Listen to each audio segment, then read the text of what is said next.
ایک خوبصورت سلطنت میں ایک ذہین شہزادی رہتی تھی جس کا نام آریہ تھا۔ آریہ نے سوچا کہ وہ جادوئی لیپ ٹاپ پر کام کرے اور سب کے لیے کچھ خاص بنائے۔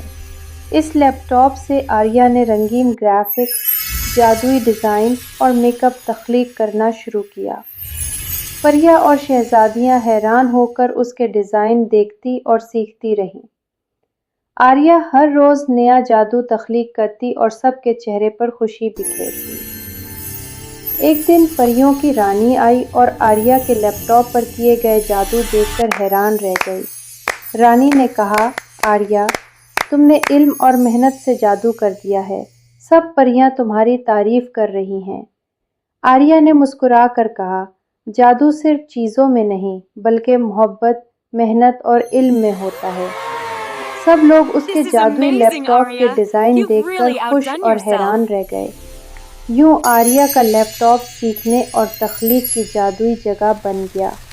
پورے محل میں خوشی اور تخلیقی توانائی پھیل گئی اور سب کو سیکھنے کا مزہ آیا۔